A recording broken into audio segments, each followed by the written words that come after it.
Yun. Eto, dito tayo sa panaderia. Wow. Magkano na po?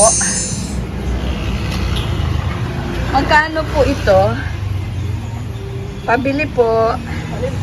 Ito, anong tawag po dito? Star bread. O, anong, dalawang star bread, dalawang putok. Magkakano po yung star bread? 10 piso. Tapos, ito pong putok.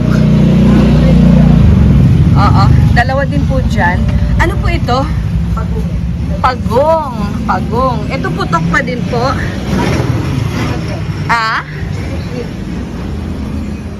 Maingay po yung sasakyan, kuya.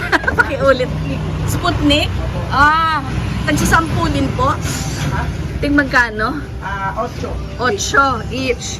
Ito naman, egg pie. Tig 40 each. Oo, so tigis 10 yan. Dalawa pala. Alin po? Sa egg pie, dalawa. 40 each. And then, ano pong tawag dito, kuya? Alin po? Ito. Pianono. Pianono, dalawa. Dito, ano pong tawag dito?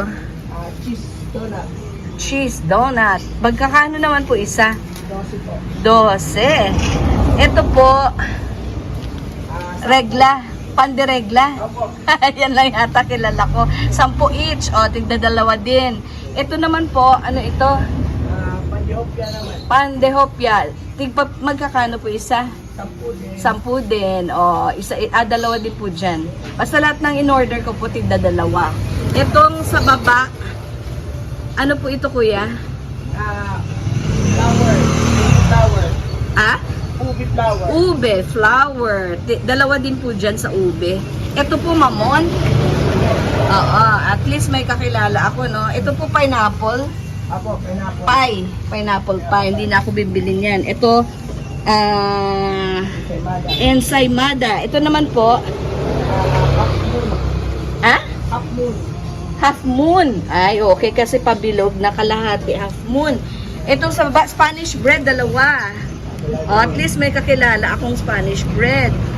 May half moon sila. Itong bread sa baba, ano po nga pangalan? Cheese bread. Cheese bread. Okay. Itong ube, Ubi pandesal. ube pandesal.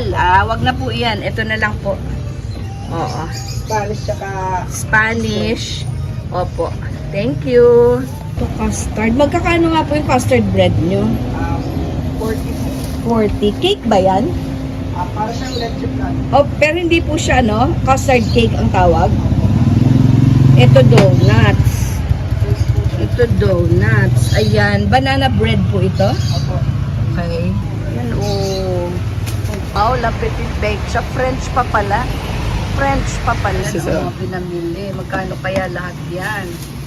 May calculator po si kuya. Ang total. 260 po. Ay, 264 ang pinamili ko. 40 pala yung egg pie. 40 ang slice. Masarap naman kaya sana, no? Masarap sana. Tikman natin. Oh, ito yung aming sa village. Parang village bake shop. Ba, pinangalanan pa nila ng Petite Bakery. Ibig sabihin, small bakery. French pa, no?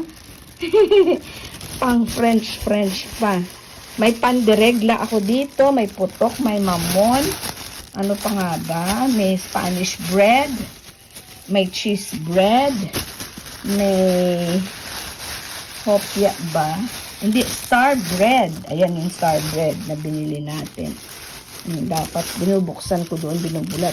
Pero mag-premiere na eh. Kaya mamaya na po ulit. Sinagatan ko na po. Masarap naman siya. 40 pesos po ang slice nito. Diba? Medyo mas matamis lang siya. Kesa yung ibang, pero ano naman, tolerable naman yung tamis. Yung iba nga sa atin gustong matamis, diba?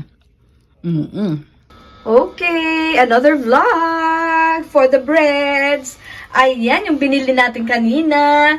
Yung dalawang, ano yan, pan de regla. Yung katulad din niya, pero iba naman. Ang tawag daw po is hopya. No, pan de hopya. Uy, galing. Tigda dalawa. Magkano ba bili natin dyan? Tigsa 10 each, no? So, ayan. At marami pa tayong ipapakita sa inyo in a while. Ayan po, ang piano, no? At iyon naman po yung mamon. 'Di ba? Okay. Next. Yan po ang cheese bread. And this is Spanish bread. Ayan po. Hindi ko na siya tatanggalin sa plastic niya. Kasi hindi ko pa naman po makakain lahat yan. Ayan po ang star bread. Merong konting asukal on top. Ito naman daw po yung Sputnik. Okay. Wow, ang dami nating tinapay sa episode na ito. Ayan. Kasi baka makalimutan po natin yung mga original natin na mga bread na galing po sa ating village bakery. Yon.